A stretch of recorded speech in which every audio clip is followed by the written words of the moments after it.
নমস্কাৰ, আপুনি চাবলৈ আৰম্ভ কৰিছে ইনচাইট ইণ্ডিয়া আৰু আপোনাৰ স্ক্ৰীনত মই সাজিদ আহমেদ লৈ আহিছো এটা গুৰুত্বপূৰ্ণ খবৰ, এটা ভাল খবৰ লৈ অহাৰ চেষ্টা কৰিছো। কিয়নো ৰাজ্যৰ লাখ লাখ ছাত্ৰীৰ বাবে এটা ভাল খবৰ লৈ অহাৰ চেষ্টা কৰিছো। ৰাজ্যৰ লাখ লাখ ছাত্ৰীয়ে শীঘ্ৰেই লাভ কৰিব ধন।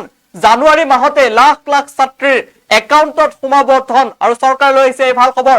নিযুত মইনা আঁচনিৰ জৰিয়তে ছাত্ৰীৰ একাউণ্টত জানুৱাৰী মাহৰ কিস্তিৰ ধন অতি শীঘ্ৰেই সোমোৱাই দিব চৰকাৰে। লৈ আহিছো এই মুহূৰ্তৰ এটা ভাল খবৰ ফুল প্লেটৰ মাধ্যমেৰে।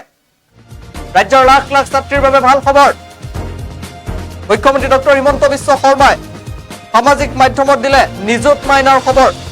1,59,926 গৰাকী ছাত্ৰীলৈ ভাল খবৰ। জানুৱাৰী মাহতে চৰকাৰে বিতৰণ কৰিব ধন। 18,16 লাখ টকা দিব চৰকাৰে। ৰাজ্যৰ প্ৰায় 1,60,000 ছাত্ৰীলৈ মুখ্যমন্ত্ৰীয়ে দিলে ভাল খবৰ। নিযুত মইনা আঁচনিৰ জানুৱাৰী মাহৰ কিস্তি মুকলি কৰা হৈছে। 18,16 লাখ টকা ছাত্ৰীসকলৰ মাজত চৰকাৰে কৰিব বিতৰণ। সৰ্বমুঠ 1,59,926 গৰাকী ছাত্ৰীয়ে পাব এই ধন।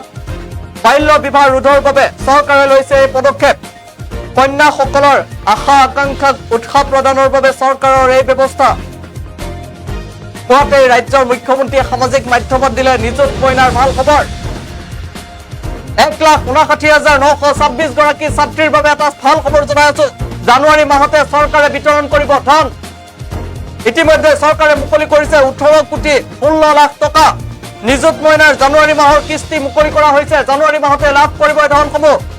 18,16 লাখ টকা ছাত্ৰীসকলৰ মাজত চৰকাৰে কৰিব বিতৰণ। বাল্য বিবাহ ৰোধৰ বাবে চৰকাৰে লৈছে এই পদক্ষেপ। কন্যাসকলৰ আশা আকাংক্ষাক উৎসাহ প্ৰদানৰ বাবে চৰকাৰৰ এই বিশেষ ব্যৱস্থা।